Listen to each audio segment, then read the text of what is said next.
نو رټولو نه ډومبې خورونو انسان لره اول خپل ځان پیژندلی چې زه انسان پسیم او ما نه تقاضي سری د عباداتو په لاین خو دې د رب د بندګۍ لپاره پیدا کړی دی الله ورسره دا هم ده چې زه انسان الله پیدا کړی ما او په تمام مخلوقات کې الله اشرف او مکرم او محترم ګرځولی ما نو په څه بنیاد یې ګرځولی ما آیا د شکل په اعتبار سره بس الله د انسان پیدا کړم او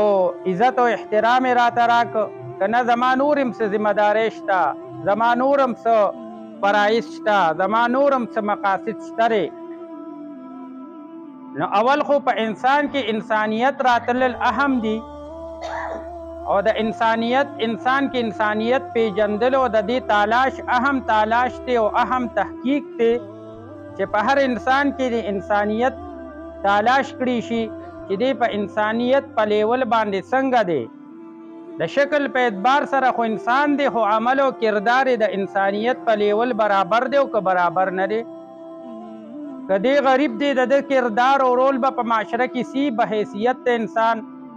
که دی مالدار دی د کردار او رول به په معاشره کې سی به حیثیت د انسان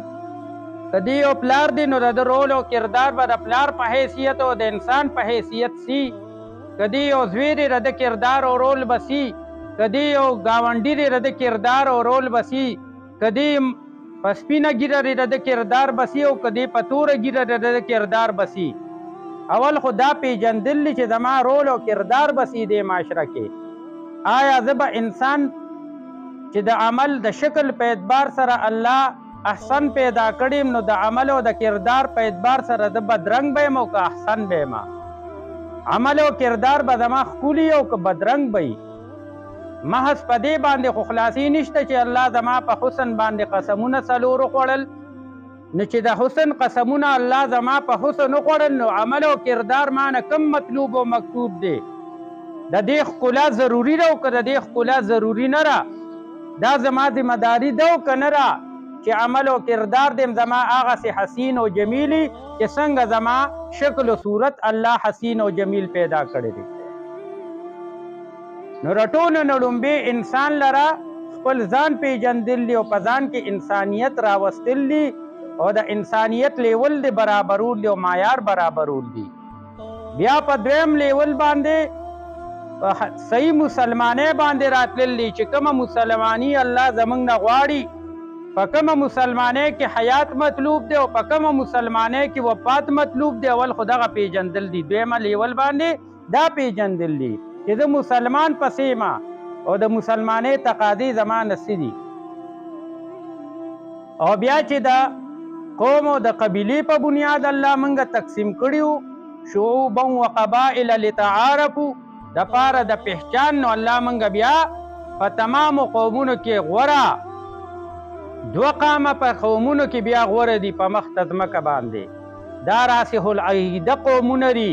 د دې عقیده او د دې نظریه پخه او کلکه ده که دي په مسلمانۍ په لیول دي نو هغې کې هم پوخوالی دی که د نظریې په لیول دي نو هغې کې هم پوخوالی دی او هغه دوه قامه یو کرد دی او یو پښتانه دي یو کرد قوم دی چې دا د بدقسمتۍ نه په څلورو حصو کې تقسیم دی په عراق کې هم کرد دي په شام کې هم کرد دي په ترکي کې هم کرد دي او په ایران سره هم دي نو دا په څلورو ځایونو کې دا تقسیم شوی قوم دی حالانکې دا ټول یو قوم و خو چې کله ردي هغه معیار پرېوته او دې کې نااتفاقي راله نو دا په ډلو کې او په قومونو کې تقسیم شو چې دا راسخ العقیده خلک و د دې لیول او معیار ډېر کلک و او دویم نمبر قام چې دی نو هغه پښتانه دي په مخ ته ځمکه باندې عرب په خپل ځای باندې دي چې هغې کې پیغمبر علیه السلام پیدا شو او عربو کې هم هغه ماده او هغه لیول هغې برقرار پاتې نه شو چې کم د رسول الله صلی الله علیه وسلم په زمانه کې په عربو کې کومه بادري وه کومه حیا وه کم شجاعت و کومه دلیري وه کومه چې دی نو د هغې هغه ایمان او عقیده وه نو هغې کې ټولو کې ګډوډي پیدا شو نو دقه شانتې زمونږ پښتانو نه چې کم الله دی لکم مړانا کم صفات ورکړي دي نو دا بیا د مسلمان لیول او د پښتنو لیول بیا یو شان دي خو چې اصلي مسلمانی او په اصلي مسلمانۍ راغی او اصلي پښتون او په اصلي پښتونولۍ راغی، نو د دې لیول په ډېرو ځایونو کې بیا برابر راځي.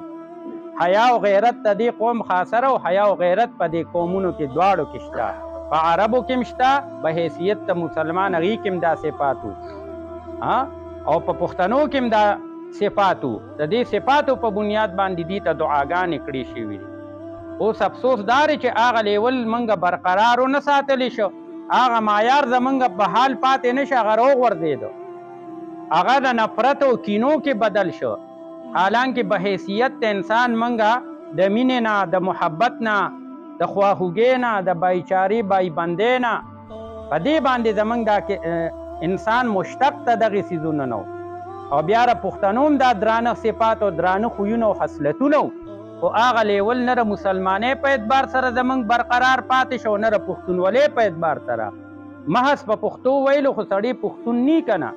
چې د پښتو کوم رول او اصول دي د هغې د لاندې به را خپله زندګي راولې، پت به د پښتو پالې، نو بیا تا ته پښتون هم ویلی شي او ته بیا اصلي پښتون یې. خو چې لیول زموږ پرېوته نو کارونه د بې پښتو کو، نوم به له پښتو ورکو. نو زموږ هغه معیار پاتې نه شو، هغه موږ ونه ساتلی شو. حالانکه دا د الله عطا وه او خصوصي عطا وه، خصوصي ورکړی وه، خصوصي د الله را طرفه یو دی نو چې هغه موږ ته الله را کړی و. هغه لیول موږ د بدقسمتۍ نه، د بد عمل او د بد کردار په وجه سره هغه زموږ نه پرېوته او هغه معیار زموږ ښکته راغی.